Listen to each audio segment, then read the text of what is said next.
Ascension culture is the idea that we're always moving towards the light, or that we should always be thriving. It's kind of rooted in a lot of religion, right? It's like, we're going to go to heaven. We got to be good. We got to move towards the light. We got to be blissed out. We got to seek that's what feels good. We've got to, whatever it is. And it's New Age is like huge on that, right? It's all about raising our vibration, raising our frequency, and raising our consciousness, and like all this word salad stuff that gets thrown around. And so much of it is a response in resistance to being with life as it is. It's like we're trying to get off this planet all the time, and like get out of our bodies and get out of ourselves and get out of the muck and the mud.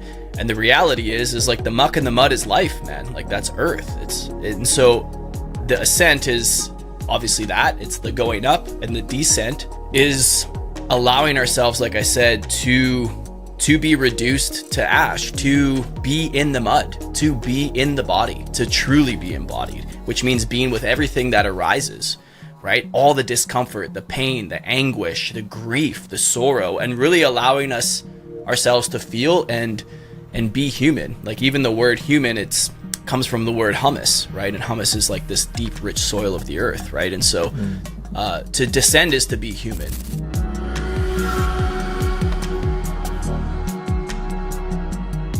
Five, four, three, two, one. Ladies and gentlemen, welcome back to the Conscious Grounding Podcast with myself, Anthony Manuel, where we're having some high-level conversations kept down to earth. Today I have the pleasure talking to Evan Meyer. And Evan is a disruptor for visionaries, leaders, and creative souls. He writes the Feral Wisdom newsletter, and he slings some of the most bleeding edge, cut through the bullshit content I've seen on the realities of what people might call inner work. What I saw in his work when it first popped up in my feed was this like devastating death blow to some of the distortions of popular spiritual idealism, and a breath of desperately needed oxygen in the form of recognizing how real transformation and a deep relationship to oneself comes a lot from unraveling, and an unglamorous, often brutal process of meeting yourself by dying to who you thought you were, or dying to who you pretended to be to keep yourself safe. And I recognized a lot of my own recent journey reflected in his writing, and so naturally had to have him on the Conscious Grounding Podcast to talk shop. So as an enemy of the zero-sum game, a vanquisher of bullshit, and another leader in championing a dearly held value of mine, which is to create more than you consume. Welcome to the show, Evan. Thank you. Really grateful to have you on here today. Anthony, bro, that was probably the best intro on a podcast I've ever heard. Thank you so much. Yeah, really, man, you nailed it, man. So beautiful. I'm happy to be here. Thanks, man. And I'd love to, that was just my own little bits of research from what I've seen of your work so far, my own impressions, but I would love to hear from you the essence of your work, how you got into it, and just a little bit from yourself. What are you all about? Yeah, man. Well, lifelong critic, first time creator. No, but I've always had kind of a bit of a fiery a bit of an edge to me. I think I just came into the world that way. I think it's my medicine and my crutch in some ways, but got really deep without going into too many details, like a lot of us did a lot of soul searching, dealt with a lot of anxiety and depression in my late teens, turned to drugs, turned to substances, basically any vice that I could get my hands on to kind of get out of myself, and knew just on a deep kind of bone convicted level that wasn't the path, obviously, as many people come to that realization. And I just started on a path of personal growth and personal development, as some people call it, and that led me into down a lot of different avenues. Did a lot of exploration, all the way from plant medicines to many different types of coaches and containers and landmark forum and all the whole smorgasbord of personal development stuff that one can get into. And kind of the deeper I went down that road, as much as it served me a lot, there was a lot there that was missing. There was a lot more perspective to gain.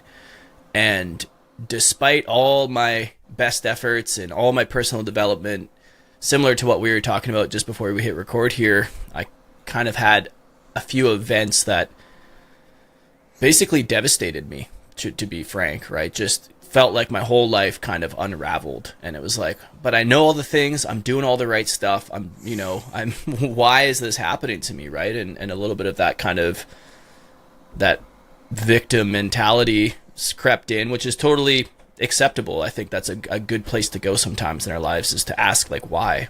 And so everything started unraveling for me and kind of just reduced my life to ash, as Michael Meade would say, right? And so I feel like I'm honestly just kind of coming out of that kind of first burning, that first immolation, and I imagine there'll be many more in my lifetime. And from that kind of place, that immolation, that burning, that devastation, I started to get a lot of perspective on what it really means to evolve, to grow, to be human, and it just really kind of lit a counter narrative to a lot of the conversations, a lot of the dialogue, a lot of the tropes that exist, especially with the proliferation of social media, about what it means to grow, what it means to personally develop, which I like to call it personal dismemberment these days. That's something I stole from Bill Plotkin, but I think it's so perfect. It's like so much of my philosophy is really about allowing the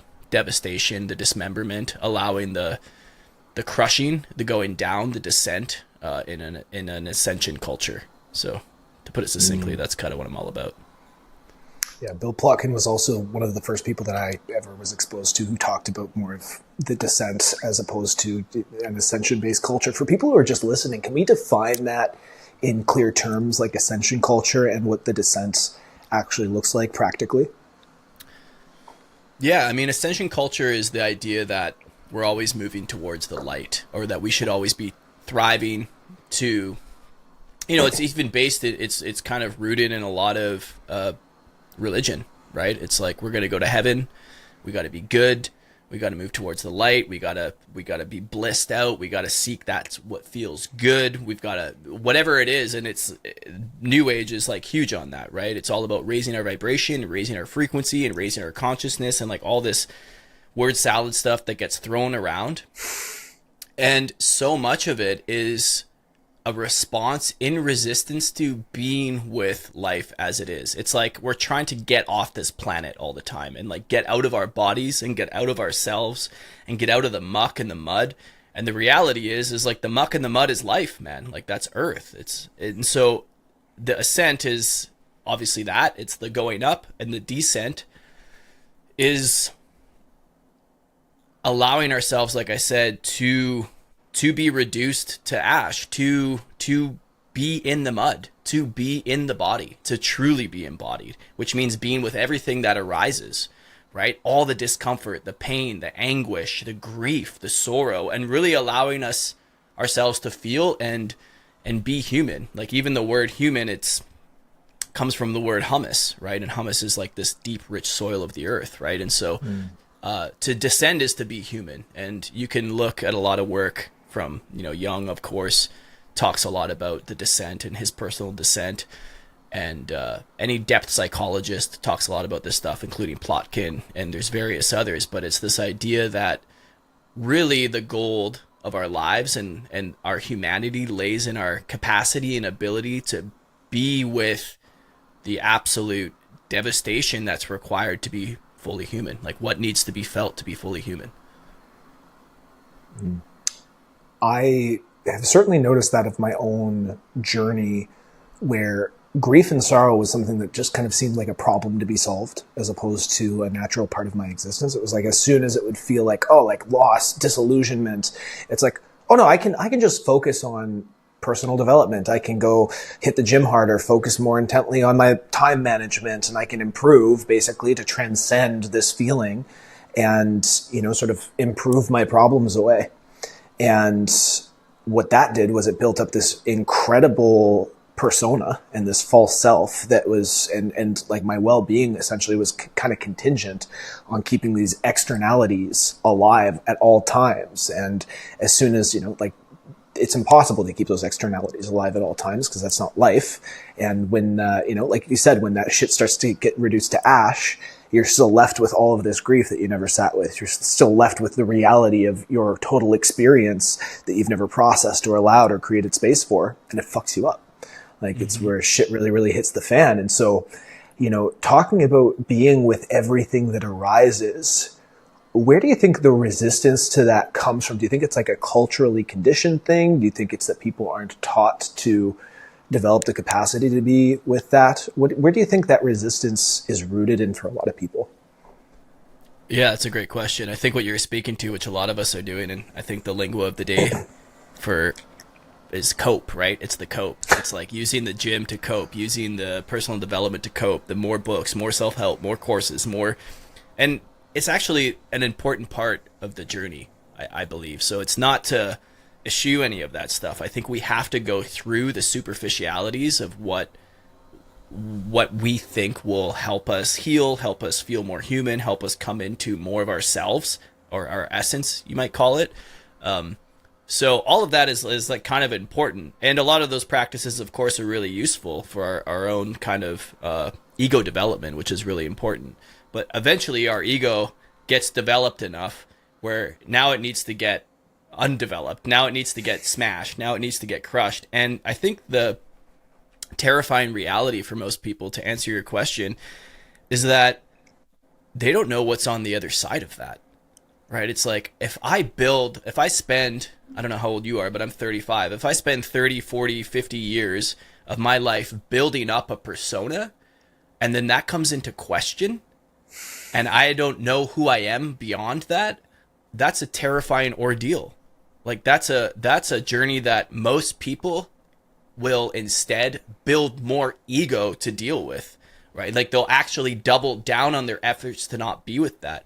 Now, why is it that people have such a hard time turning into that? Well, we don't have proper rites of passage and initiation, which is a big conversation in our culture, right? And we have been sold the belief by the corporatocracy in the world that we live in that we can pill, powder, and potion our way to well-being, right? And so we never learn or receive the tools to actually, like, we still hold experiences and emotions in a polarized fashion where, like, these are the good emotions and these are the bad emotions. Anger, bad. Grief, bad. Sadness, bad. Why do you look so pissed off? Why do you look so unhappy? Why aren't you smiling? People receive these questions their whole lives, even from their own caregivers, their own parents, right? Just be happy. So we're kind of shamed out of actually feeling the darker dimensions of life. And then obviously, if you're shamed out of something, you never really develop the tools to manage that world, right? And then we're sold this false ideal that, like, oh, there's a solution to that all the time. And what I found in my life where I really grow the most is where I get to a place where there's no solution. And we live in a solution-oriented culture where there's always, that's what we do. We're solving all the problems of the world. Technology is going to save the planet. Like technology, whatever it is, politics are going to save the country. And we always are looking and drumming for a solution to every single thing. And to be in the place, the 0 point of being like, I don't know what to do next, and just allowing ourselves to sit there, like I said, that's a terrifying ordeal for people because it requires that you have to be with the immensity and the devastation of not knowing and lose control completely. And what that feels like to a lot of people, including myself, is feels like you're losing your mind. And I mean, what we identify as our mind, I think, is mostly an amalgamation of ego construct, right? And so if you're losing your mind, it's kind of like letting go of that sense of identity that's keeping you safe. And that's terrifying. It's absolutely terrifying. I really love this idea. Well, I mean, I don't love this idea. I've just had to live it of, allowing myself to sit with whatever arises and to not try to solve my emotional experience, to be with the reality of my full range of human emotion and just exist within the range of my experience. And this wasn't, for me, this was interesting because this wasn't like a personal development tactic that I used. This was usually it's like I'll read a book and it's like some sort of strategy, but my life became so completely undone. And there was I couldn't find a solution, there was no solution, right? And that was the whole thing. Like the problem seemed so complete that the only option that I had was, well, I'm just going to be with this, I guess. I have to accept this. And likewise, there was an interesting transformational effect that when everything else fell apart, there I was for the first time in my life. Now, Since then, I've been exposed to different work about how to sit with and build capacity to be with the full reality of your experience. Books like Letting Go, The Path of Surrender by David R. Hawken, talking about, allowing the emotions to exist and to pass through you, and, work similar to that. And a question that kind of came up to me as I started talking about this and kind of like, seeing the importance of this is, you mentioned falling into a victim mindset and a victim mentality. When a person, I remember that one of the kind of concerns that came up, one of the first things personal development teaches is to not be a victim, right? It's like, it's the personal empowerment of like taking personal responsibility for your situation. Don't be a victim, radical self-ownership and things of that nature, right? And I think there's a lot of validity to that where, if you are identifying as a victim and identifying as the effect to all of these external causes in your life, then you lose a lot of agency. And so what's the delineation, or what's the sort of discernment point between allowing yourself to be with what arises for you and allowing yourself to be with, some of those dark, in the mud, mucky feelings that are just like the reality of your human experience, and not allowing that to turn into sort of a definitive state or an identity of victimhood? Yeah, that's a big question, and it's a really good one, and it's something that I think about often. So there's a distinction between being a victim and victimhood, which I'll get into, but let's just put that aside for now. Like, everybody gets victimized in their lives.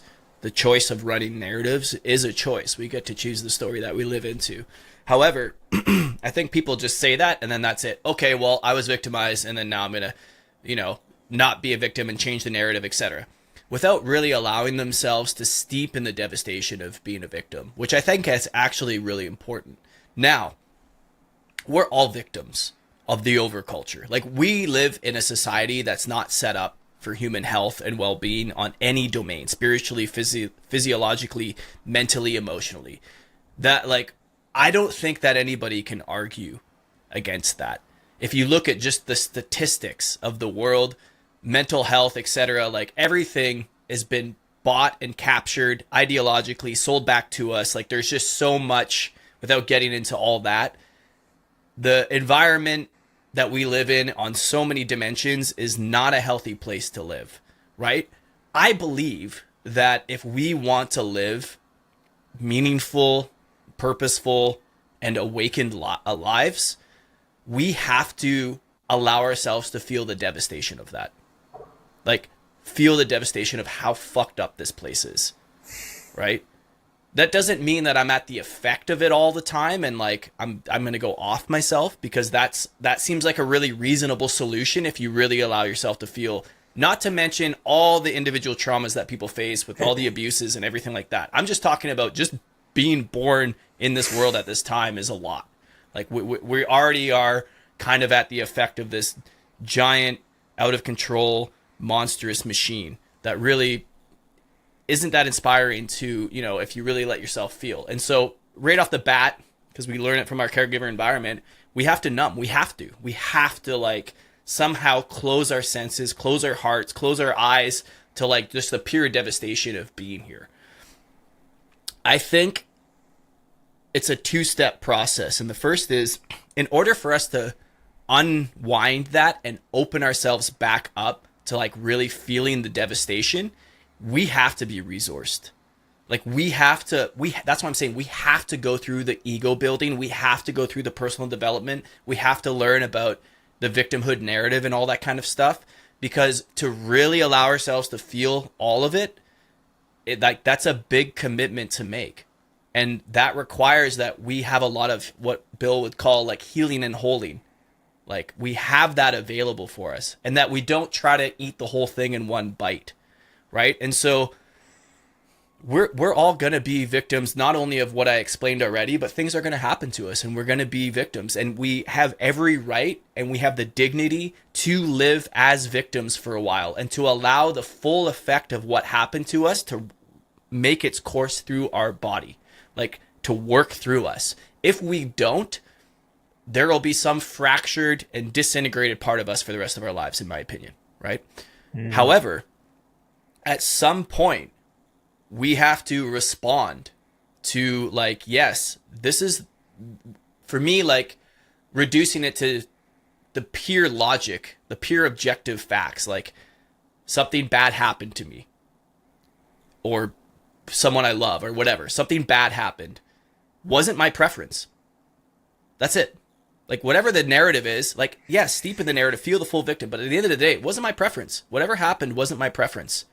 Now I'm at choice again.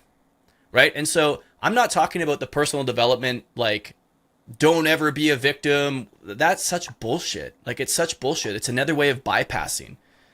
There's so much I could say here, but there is a process that you need to fully go through and honor and respect, where at some point you recognize that, like, being the victim, I'm complete in that. Often that requires like being in community, right? Maybe sharing your story of what's happened to you, etc. All these types of things. And then for me, it's like remembering, because we all play little victim traps all over our lives. Like we do that all the time, right? Recognizing like, oh yeah, whatever happened, this is my favorite phrase, is like, it wasn't my preference. And it went the way it went. And now I get to reclaim my power and make a different decision. There's no one to blame in this, right? Doesn't mean people aren't at fault, right? There's people are at fault for sure. It's the same in the world. It's like, I'm not blaming the way the world is. There's a lot of people at fault for the way that it is. And it's a very complex system, but the blame is giving all that energy away, of course, right? Doesn't mean I can't be with the devastation of it all. So it's like, there's so much nuance here, and that's what personal development stuff kind of misses. And like I said, I could stay in the weeds here for a while because there's no simple clear-cut answer. But obviously, if I want to enact change and fully step into like what I would call like adult consciousness, which most of the world isn't at, we operate from adolescent ego consciousness almost universally. That's how the whole world is built. Look at the political system in the US right now. Fully adolescent ego consciousness, right? And so at some point, adult consciousness like does take responsibility for everything that's being created in their life. Doesn't mean that they chose what happened, but they can name, okay, yeah, this is the way it is. This is the what is of the moment. This is the what is of the state of the planet, the state of the politics, the state of the world. And now I'm going to choose how I'm going to contribute in the way that's most meaningful, in the way that's most resonant for me. And remembering that I'm continually going to be on this journey of healing and holding myself so I can be a productive and contributing member of society, and hopefully one day be an elder, which is like really the piece that I think is most important. And hopefully be an ancestor that the people that come after me are proud of, right? If that's one orientation I could direct my life towards, it's like, I hope that one day the people that come after me are proud of me. And talking about being an elder is not a time horizon that we typically think of in our society. You want to talk about like this sort of cultural conditioning. It's typically the time horizon that we're looking at, or the temporal horizon that we usually orient our lives around, is like quarterly earnings, for example. What are we doing this quarter? Yeah. Or, like what's your, maybe what's your 5 to 10 year plan is maybe the longest temporal horizon that we're thinking about. Not how am I going to be an elder who is guiding the next generation with my lived experience, or how am I going to be an ancestor multiple generations from now? Yeah, how are you going to plant a tree that you'll never be able to enjoy the shade of, right?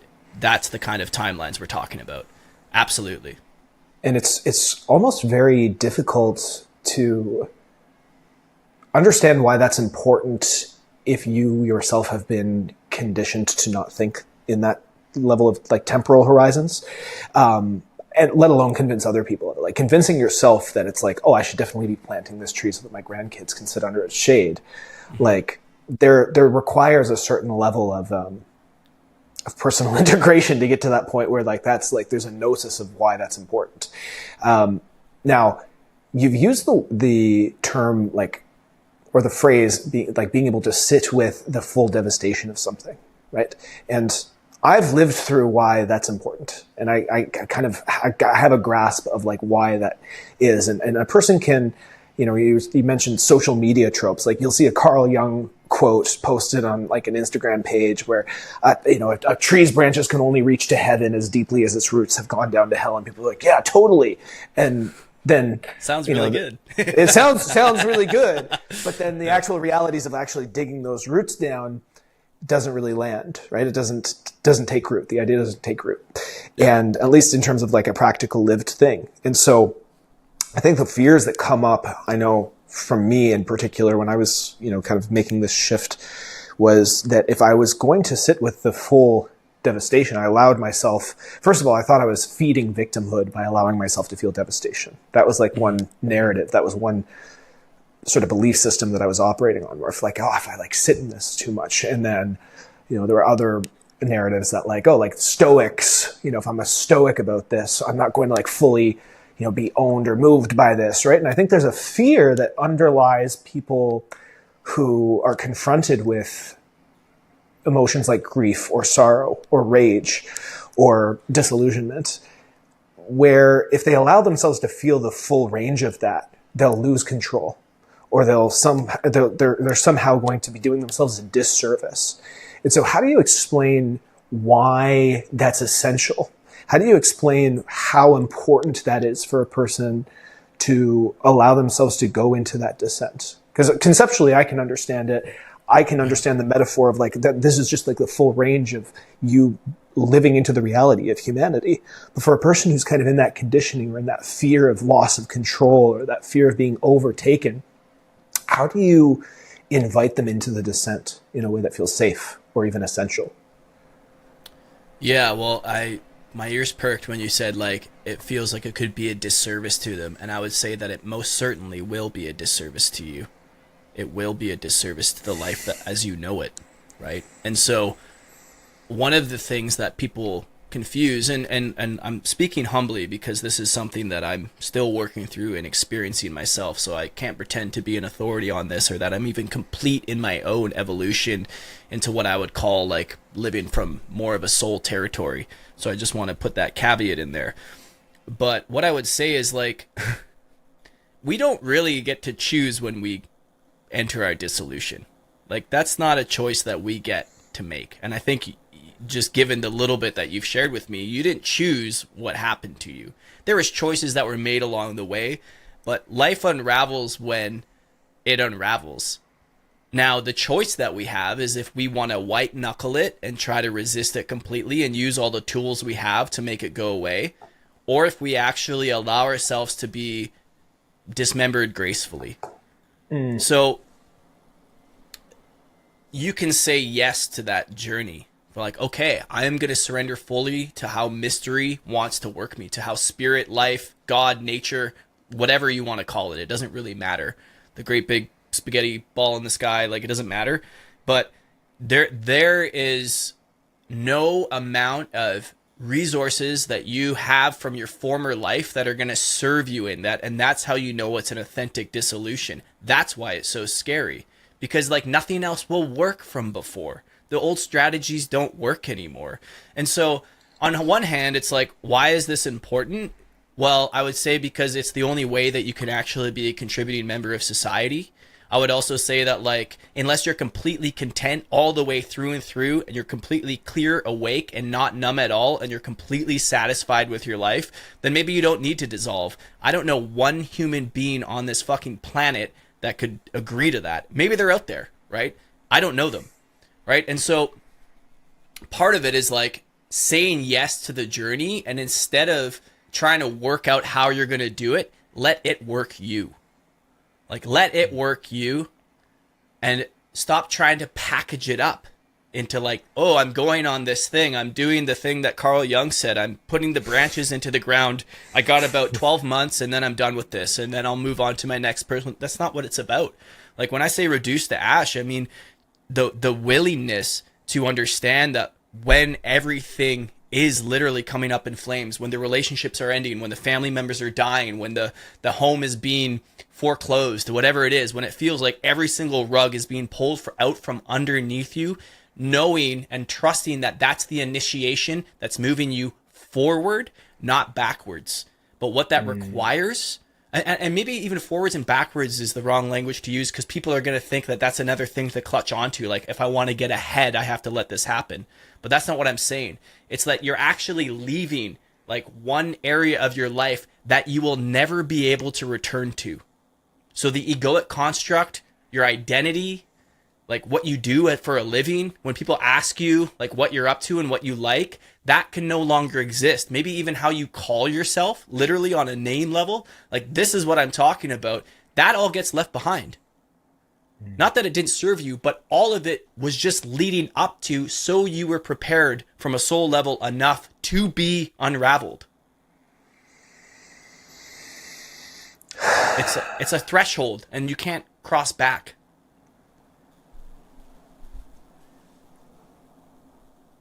So why is that important? I don't know. Maybe it's not. And I'll tell you, man, I would say 90% of people probably won't go on that journey.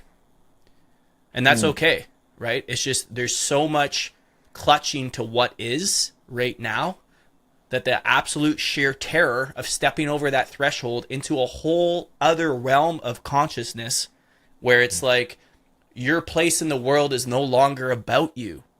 It's no longer about the quarterly earnings. It's no longer about the 5-year plan, because all of that feeds the same system that is making you sick.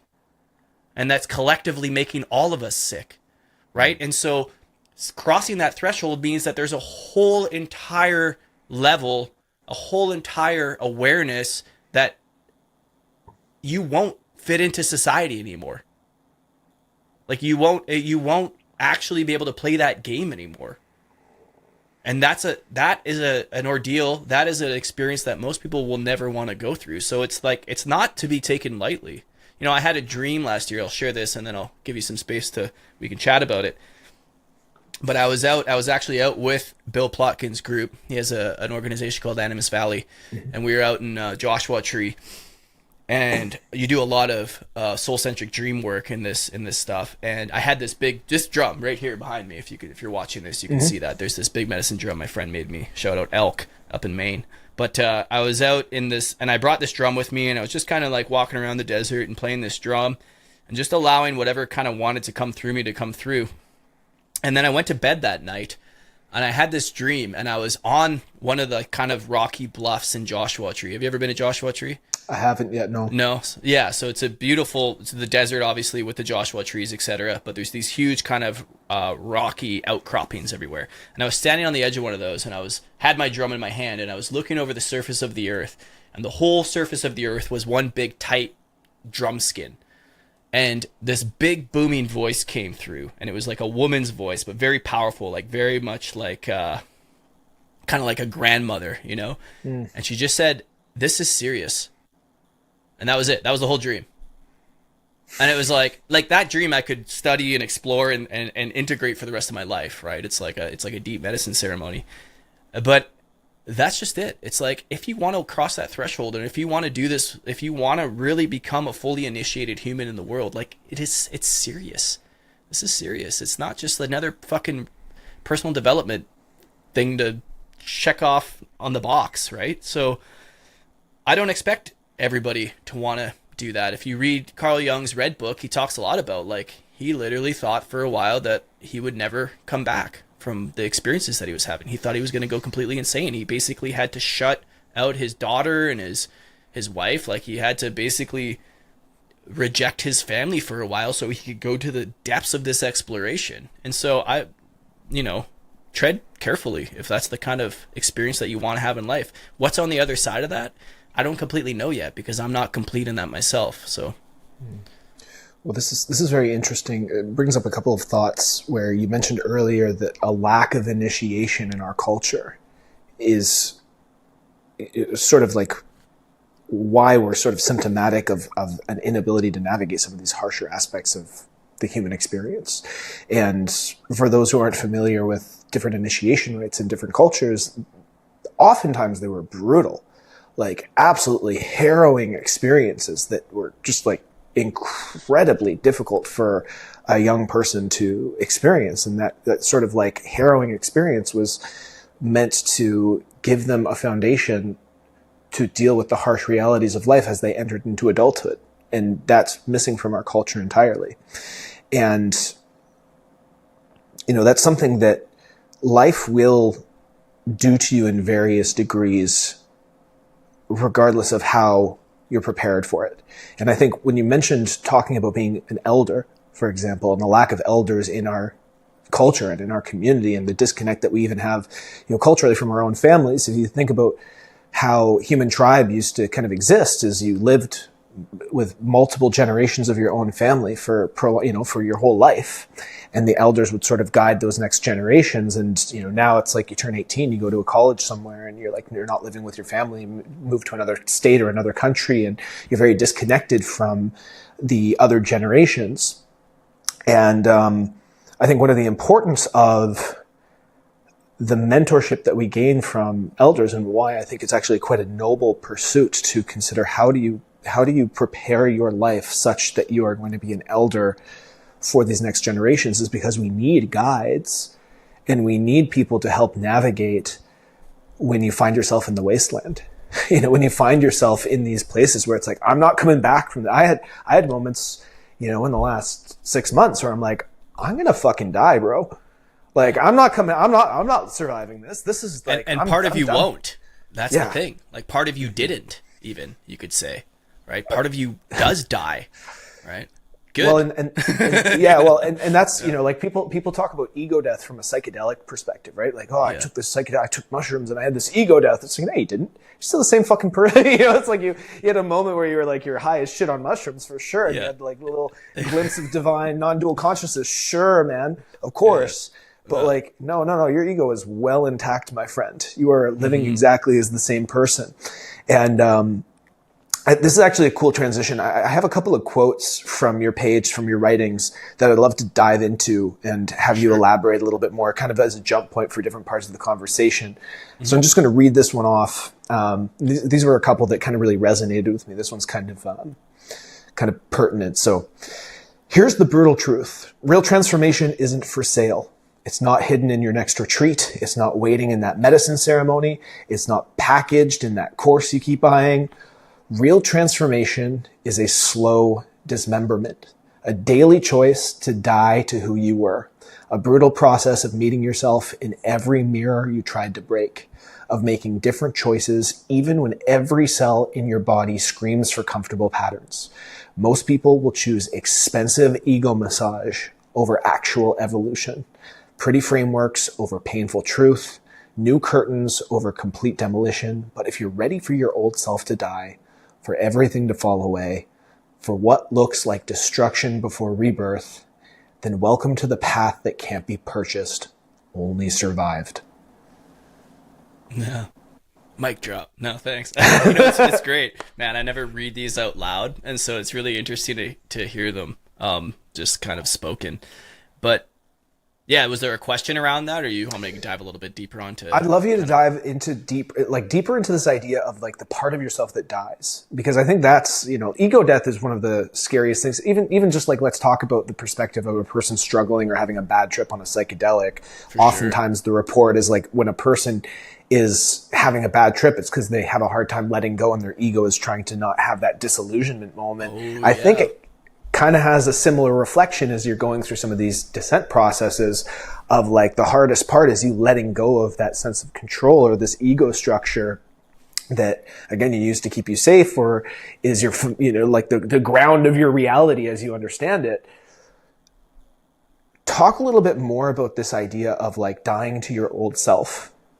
For sure. So let me just tee up that, like, I've done the retreats, and I lived in the Amazon jungle for half a year with shamans deep in the medicine world. Like, you know what I mean? Like, I've been there, so I'm not just talking out my ass. And those were really important experiences. And we all know that no matter what you do, whether it's plant medicines or mushrooms or personal development retreats, like, the real change happens in what you do with all that.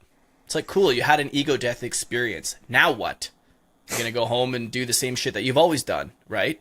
And so the slow death of your old self sometimes it comes like a lightning strike where it's like we have these moments where it's like, wow, I can just never do that again. Like that I just can never be that person. Like I said, I've crossed that threshold. That will never, that's out of my system. That's not often though. Maybe a few times in your life there's experiences like that. But more often than not, the dying to our old self is the absolute grind of having to choose into like something different day after day, right? Like really allowing to choose. And through that, it's like there's the doing of life and then there's the being of life. And oftentimes what we do is a product of how we're being, right? And so the being it's hard to shift, right? And so we continue to reinforce our beingness by the choices that we make. And that's why transformation is so hard, because it's like getting up and working again and again with all the resistance of our habitual ways of being in the world and choosing something else, right? And slowly, it's kind of like we're squeezing the oxygen out of that way of being eventually until it repatterns itself and we're different. Now we relate to the world differently. But nobody wants to do that because we live in, again, this ascension culture, like quick fix, give me the magic bullet, the pill. Like, you know, everybody can laugh about someone that wants to go from morbidly obese to like a healthy weight in 10 days or 30 days. Like we're like, oh, that's ridiculous. Yet all these other areas of our life, we want to all of a sudden go to some weekend retreat and think that, boom, oh, I just eliminated that belief forever. It's like, no, you didn't. You might have found a better strategy to layer it on top. But like I said, basically our entire life is just layering strategies on a way of being that's fundamentally distorted, I guess you could say. So let me back up and kind of explain this. I believe we kind of all come into the world as these clean slates, more or less. Like our soul has some different permutations, let's say, different things. Like I said, I have a bit of a sharpness to me. I think I would have been that way no matter how I was raised. I just think it's part of who I am. And there's a lot of stuff that we get trained in and learned in our caregiver environment, in our society, in our culture, in our individual cultures that we grow up in, our, you know, who teaches us in school, etc. All that starts to twist and distort our essence, like who we truly are, right? And so then we're like, fuck, I feel all fucked up. Like, sorry, like my language, I don't know if you allow swearing on this or not, but yeah, like I feel all twisted. I feel all kinked in my energetic system. And then we get into personal development, right? And we're like, oh, I'm going to fix all that stuff. And so what we do is we layer a bunch of strategies to not be with those parts of ourself, right? And then it gets really, really complex. So we have all these conflicting and like numerous strategies that we're employing and deploying at all times in order to not being with like the devastation of like, wow, again, back to devastation. Like there's some things that happen to me. There's the way that I grew up. There's my essence that I'm so out of touch with that I feel like I have to compromise in all these different ways. So the slow dying, the slow death is actually, and why it's so slow is, instead of adding more strategy, we're starting to peel back all the strategies, which is why it's like an undoing. It's like, oh, this personal development thing that I took, or this like self-help stuff, or this practice that I have, like it helped me cope with a way of being that wasn't working, but it was a cope. So the real evolution, in my opinion, is when we start to peel back all the practices, all the distortions, all that kind of stuff that we learned on the way, all the strategies that we learned to cope, and get to the root of it. And the root of it is like, oh, like this is who I actually am and this is my essence, right? And I've been layering all this stuff on top of it, but most people don't even know who they are because they're, especially now with all the amount of information that's coming in, it's like all those parts of ourselves have to die. And what remains is very like Taoist, you know, like it's kind of letting go of everything else. And then what remains is our natural essence. It's our integral way of being in the world, which is uniquely ours, or maybe our soul's essence, right? And so that's the stuff that needs to die. And we also need to die to the idea that we can improve our way out of a distorted way of being. Like you can't improve your way through it. That adds to the problem. I really like this. There's a couple things that you said that really resonate. You mentioned that we come into the world kind of as a clean slate. And likewise, I sort of have the belief and experience that every person comes into the world with a dharma or a unique blueprint for how their essence is meant to manifest in the world. Or at least, there's a great book called The Soul's Code by James Hillman. He has the acorn theory. Right over here. Yeah. Yeah. So, you know, book. like there's the acorn of the life that we could live if we were able to live up to that, right? Like if we create the ecosystem that will allow the life of the oak tree to come out from within us. Everyone has the acorn within them. And so I really believe that's one of the things that we come into the world with. But this idea of like a human being a blank slate, like the blank piece, I think culturally, in the last conversation that I had on this podcast, we were discussing the idea that it's culturally and religiously conditioned that human beings are inherently bad.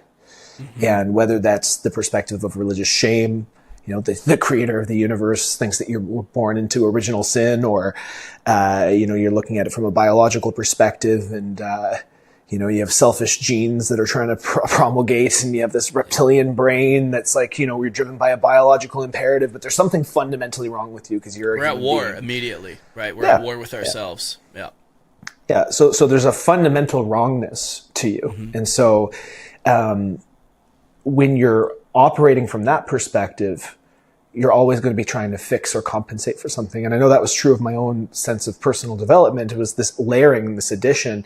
I really love your perspective there of there's an inherent core essence to yourself, and it becomes distorted, it becomes kinked.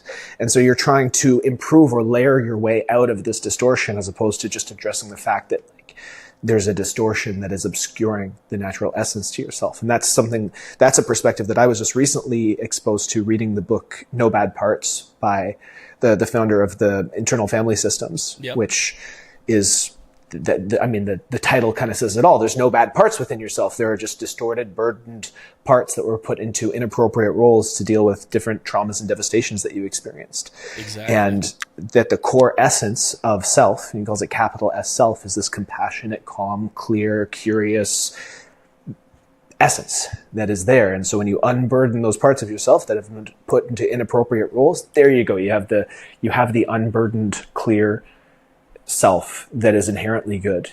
And I think that coming from that, like at least a frame of like, hey, underneath it all, you're not fundamentally broken, probably a healthier perspective than just to think that you're irredeemably fucked just from your own existence. So that's what I was saying. Like all that ascension stuff's a lot of it's rooted in traditional religion and like across the spectrum. Right. And so, you know, for me, when I was in my mid-20s, well, really my early 20s, I turned to, you know, Buddhism and Eastern philosophy, as many people do, because it was about the dissolution. And they have their own weirdo stuff that goes on in those realms when you go really deep into them, which I did, which just doesn't fully resonate. But there was this idea of like, no, it's not about ascension, right? It's about turning inwards and recognizing, like in Tibetan Buddhism, Chogyam Trungpa, he calls it your basic goodness, right? Like we're all born with this inherent basic goodness. And I do something called essence work with people. Part of the work that I used to do a lot more intensely was something called ontological coaching. So I work with people with their way of being. And in that methodology that I would use, I would often work with clients, like I'd have them call up 10 people in their life and ask this specific question. I'll give it to you. It's, what shows up when I do? What qualities do I bring into a room? One question, like one run-on sentence. What shows up when I do? What qualities do I bring into a room? And then it just like kind of throws people off. But what you begin to recognize is that we all carry an inherent essence of who we are in the world. And it's different among people. Like, yes, clear, compassionate, you know, curious, etc. Those things are good qualities of a grounded, integrated, whole human. But then we also have all our own different ways of being. And when you call 10 people and you ask them these questions, you'll start to see patterns, right? Like, oh, this is who I am, and this is how I show up, even when I don't say a word. Just when I walk into a space, I emit these qualities of being, right? And so once you kind of discover what these 5-6 qualities kind of are, then you start to see all the distortions. Like gives you the feedback that I'm love. Like that's one of my qualities, right? One of my essences. love. No fucking way. So even my response to it shows a lot about my own distortions, right? And so then we go through our lives based on our training that we received when we were young, and training also means trauma, you know, whatever, conflict, everything that made us feel small, feels not less expressed. And we either go one direction or the other. So I'm not love. I'm certain of that. That's the distortion, right? And so either I'll overexpress that to like try to get love from everybody, right? Like always trying to take and being really needy and like really hungry for love all the time. Or I'll underexpress where I basically am filled with self-resentment and self-hatred and nobody loves me. And then I'll land somewhere on that spectrum, right? And so understanding that no, my essence is love, and most people's are, right? We all have kind of love at the core, but we all have different expressions. Maybe some people have more brilliance in them, and other people might have like more of kind of a wisdom trait in them. And our work in the world, in my opinion, and at least in this way of looking at the world in the ontological framework, is coming back into our original essence by taking on work in the world to clear those distortions, which means removing the strategies that help to compensate those. Because if I'm overexpressing love and I'm needy, then I start studying attachment theory, and then I realize that I'm an anxious attachment person, and then so I try to cure that. No, that's a strategy. I'm not saying that those things aren't useful, but it's a strategy. It's a coping mechanism. And so you start to see like, wow, all personal development in some way is a cope. Doesn't mean it's not useful. But at the deepest layers, like you said, we are inherently good people. Some things happen to us that weren't our preference, and we can start to unwind those, but it takes so much willingness to be with like all of those, just like the stuff that's just the realness of it, like the reflection that just doesn't feel good. And most people don't want to do that. They'd rather just pile on another strategy. So I know I've kind of already talked about this stuff, but there's a lot of angles to address it from. And I think repetition is actually very useful for people who are hearing this, because I remember being exposed to ideas like this, but it just didn't land because I was so ingrained in the paradigm of personal development that, for again, sure. It's like I was the guy scrolling the meme being like, oh yeah, root's going down to hell for sure. I'll share that one. Yeah. Exactly. Yeah. That's going in the Instagram story. Yeah, exactly. I want to read another one here and ask you a question about it. You wrote, "The real medicine is in simply staying with what's arising. No fancy techniques, no spiritual bypass. Letting yourself feel the grief fully when it comes. Letting the tears fall without trying to understand them. Letting the rage move without trying to justify it. Not indulging in your emotions, but rather staying present while everything moves through you." Now, again, like read that, I was like, oh yeah, that's what I've been doing. It's that's the fucking thing, man. But there's a point of discernment that I want to explore with you there, and that is, how do you discern between not indulging in your emotions while being with them fully? Yeah, so so much of this is about narrative, right? So like, what's the story that's running through our head while we're feeling? Because the story can either take us out of the emotion, like we try to justify why we shouldn't be feeling that way, or we try to justify why we should be feeling that way, like because it feels good. And that's the indulgent piece. It's like, no, fuck that person. I have every right to be angry. And sometimes we do, right? And sometimes we do. But if I had a recent pretty upsetting experience in my life with some people that were close to me, and I have noticed that I want to run with the anger and blame narrative a lot, and it gets me high, right? Like we get high off those things. That's why we like to watch like revenge and stuff like that. There's like a vindictiveness that humans like. We like to watch movies about it. We like to hear stories about it, right? And so when it comes to like feeling all that, it requires a lot of discernment, being like, my anger is justified, but the narrative that I layer on top of that to allow me to keep feeling it and keep like I'm getting something from it, I'm not just processing it, actually is taking me away from feeling what really needs to be felt there, which is like, yeah, there's a lot of anger and that's justified. But if I went a little deeper and just stayed with the anger, probably under there's a lot of sadness, there's a lot of grief, there's a lot of like maybe like confusion. There's a lot of old stuff that it's brought up for me. And so oftentimes when it comes to feeling emotions and making that discernment is more often than not, there's an acute emotion that we feel or sensation that we feel in relation to something that's happening in our life. And then with it comes all the baggage and all the old stuff. And that's the stuff that actually needs to be fully felt, right? Because it's like we've talked about, systematically buried that into our system, and it lives in our tissues, it lives in our fascia, it lives in our physical body. And as we start to, that's why every trigger that comes towards us, an emotion, is in some way a gift. And I'm just learning this now, man. I'm like, oh yeah, this is allowing me. So like, believe me, I'm speaking super humbly here. Like, this is allowing me to fully not only feel and process without the shame and guilting and trying to make it go away, the experience that I'm happening now, but it's also a portal into feeling all the other times that I felt this way in the past. Because almost universally, and I don't often say this, but it's almost universal, like if I have a big reaction to anything in my life, truly it's poking something from a long time ago, which is pretty obvious, right? Like if I have a big trigger around something, it's like, yeah, that sucks. And it's like poking at a festering wound that's been there forever. And so I have to be responsible and discerning enough to like get upset about whatever's happening in the moment. And then if I'm really committed to like clearing it and growing and honestly liberating myself, because it has nothing to do with what's happening outside of me, it's my own liberation that I want, then allowing fully to feel all of it. And I don't need to know the story. I don't need to know what happened when I was 6 years old. I don't need to know about like why it's there. The why is often another way of ejecting from actually feeling. So there's a lot of, what would you call it? In a lot of therapies are very, we go back in time. I can't remember the word right now. Regressive, right? Yeah. So we do a lot of regressing. It's not that useful.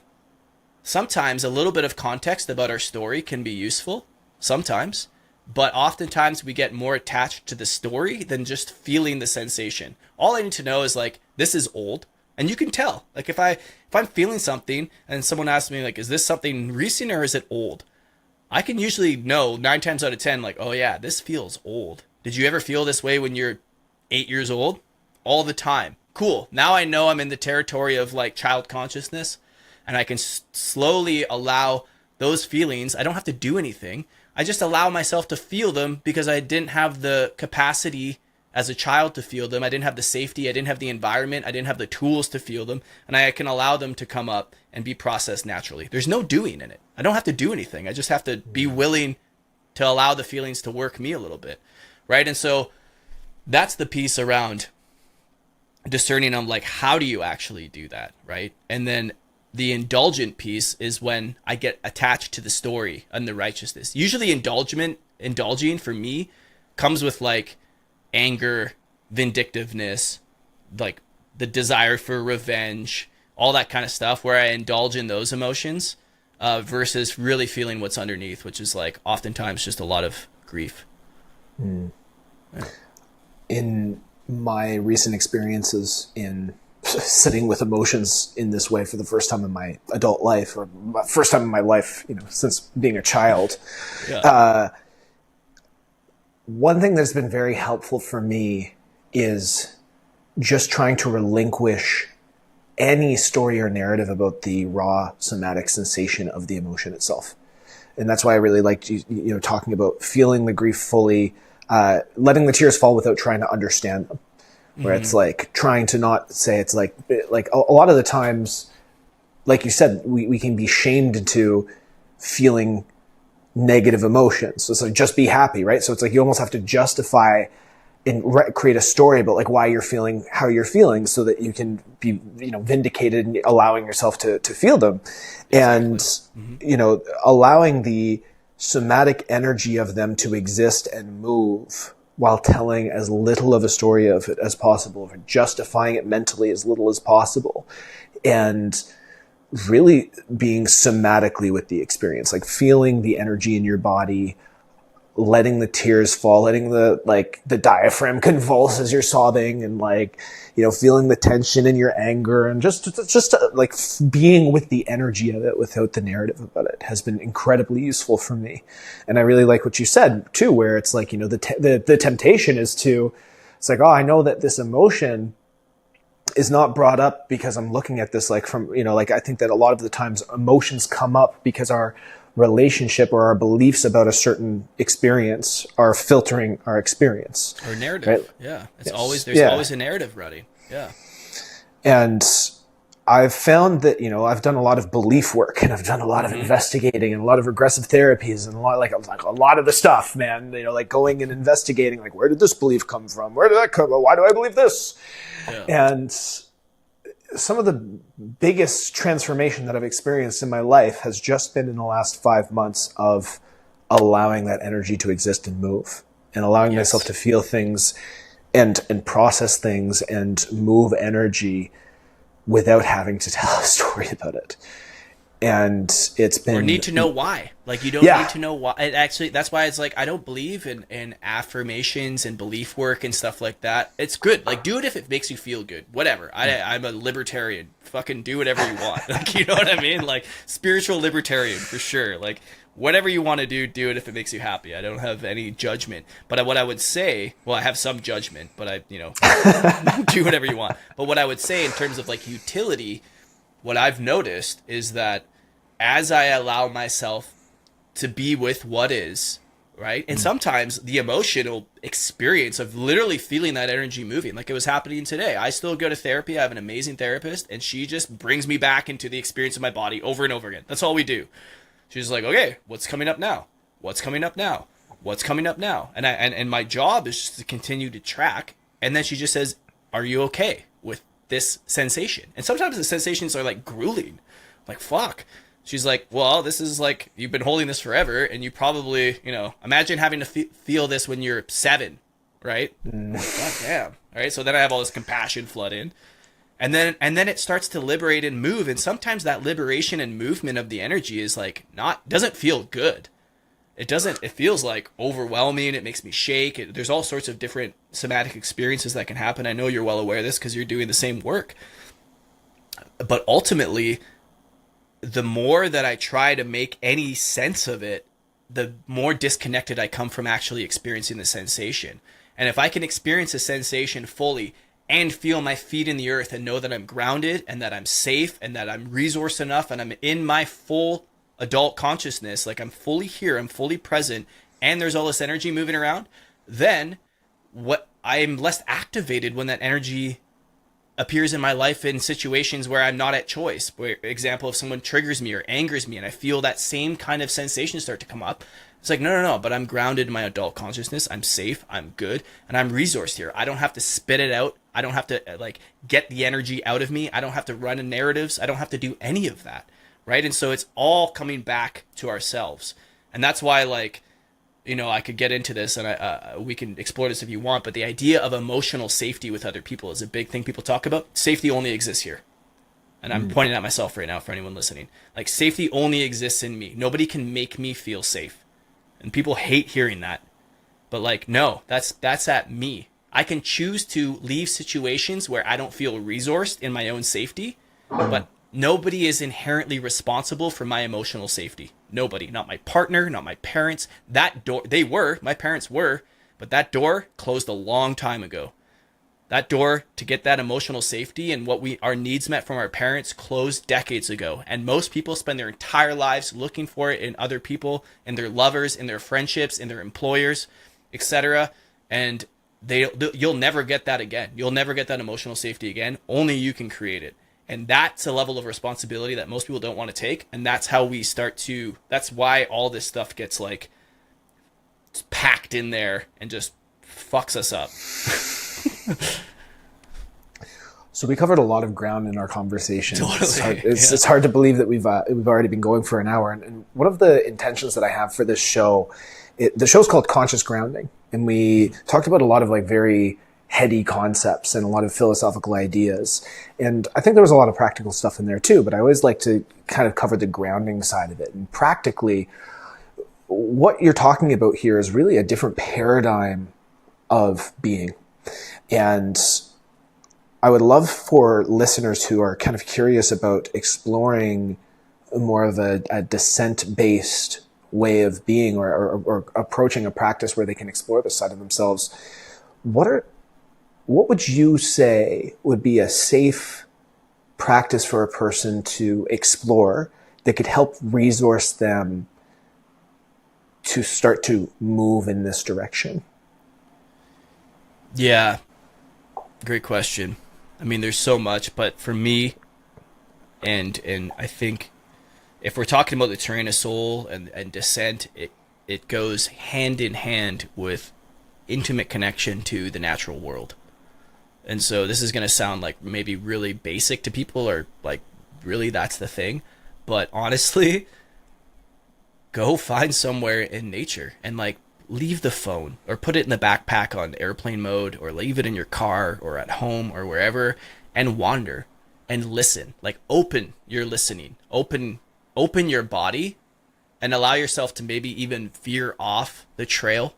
Right? We often walk through nature like astronauts. We have all this gear on and we got sticks and stuff, and we do not interact, right? Like leave no trace. Just stick to the path. So part of like really, so as Plotkin would say, and I just like, I'm pretty deep in his work right now, so I'll probably reference him a lot. But when we move from an egotistical to basically our ego, dimension into the eco dimension, essentially. So like, where is our soul's, our specific identity, our specific gifts, maybe our soul power, you could call it, that wants to come through us as an individual? We discover that, which is on the other side of the descent. We discover that through building a really intimate and deep connection with the earth. And now that is the natural way of living for 300,000 plus years that we've been Homo sapiens, and then obviously beyond in all our iterations of human form and monkeys and all that crap. But like, we've always been deeply and intimately connected with the planet. And so 99% of us are completely divorced from nature. And so before any healing practices or modalities or whatever, just reacquaint yourself with the world that you live in, with the planet that you live on. It's very hard to descend into the depths when you don't even have an understanding. You've never taken your shoes off outside. Like, that's a lot of people's reality. I remember there was a guy that I met like a decade ago who grew up in Tokyo, and he'd never seen a campfire, right? So like, he was like 25, right? So go outside and just leave the tech at home. You don't need to take pictures. You don't need to take reels of you going on a hike and stuff like that. And just allow yourself to feel what it's like to be in reciprocation with the natural world, because already that will start to drop some things down in your nervous system. Anybody that spent extended time, and I'm just talking about a few hours, in somewhere that's truly wild, and the wilder you can go, the better, things start to shift. Things start to move in the body, especially if you're someone living in an urban environment for your entire life. And so, super basic, but everybody should be doing that. Everybody should be creating time to do that. And then from there, there's a lot more that you can add to kind of deepen this reciprocal relationship with mystery. Maybe you make an offering. Maybe you have a bit of tobacco. Maybe you make a little altar out of natural things, right? Some pine cones and some leaves. But like, go out into nature with some intention and start to connect with this place that you are from. That would be the first step.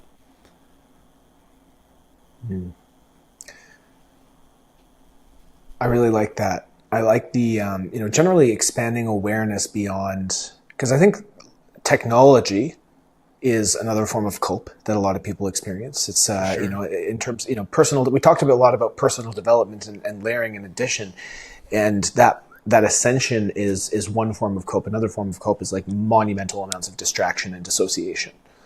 Yeah. Right. And so, a part of reclaiming associative and aware consciousness is just cultivating awareness in general. And I think that, I was I lived in Banff National Park for about Beautiful eight or 9 years. Canmore.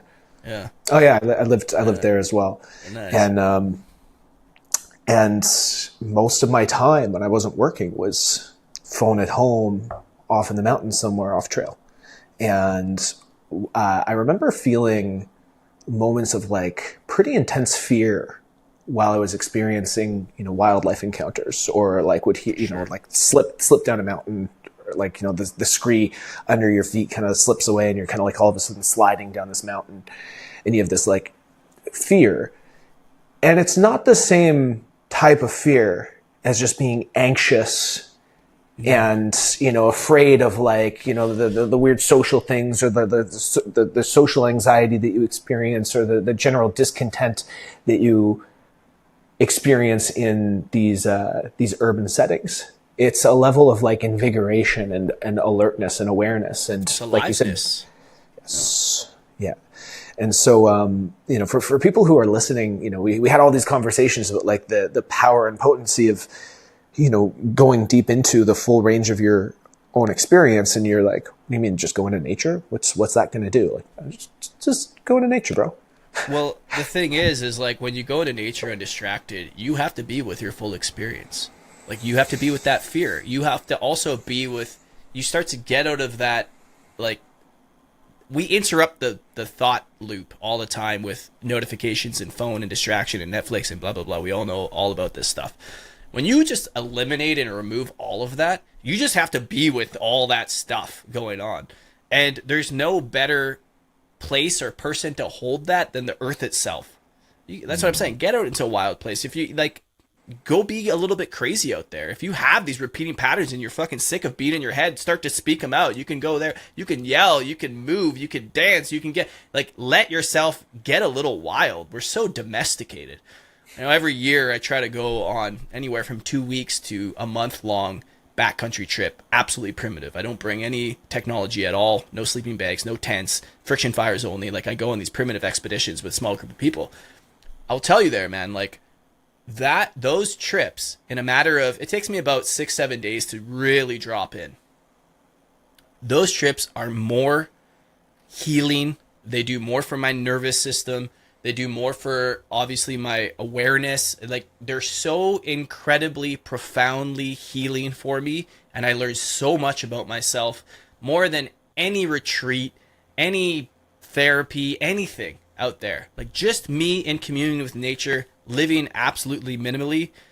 And then not everybody has to go and do those types of things. But the longer that you can stretch that timeline out there where you actually get away from society and get back into the rhythm of how we've lived for hundreds of thousands of years, that's how you go deep in yourself. That's really it's the fastest way, right? And we talk about initiations. What did most initiations require back in the day? Going out to the mountains for 5-6 days and not eating and sometimes not drinking water. Aborigines in Australia would go on a walkabout when they're like 14 or 15 for 60 days with nothing. Right? And so this isn't some weird, crazy thing to do. This is the way that we live forever. How we're living now is the fucking crazy part. The fact that we can go through our whole lives and never see a campfire, or live in an urban environment where there's only trees that exist in planters, and like half of them are 5G towers now or something like that. Like that's the crazy part, man. So people are like, oh, that's profoundly simple. Why don't I go to this breathwork session? It's like, no. That's all the new stuff. That's still the cope. And it's a good cope. It's a beautiful cope. It's better than sitting at home on your phone. But I'll tell you, you'll get a lot more mileage and it's a lot cheaper just to go camping for a weekend in the mountains. Amen to that, man.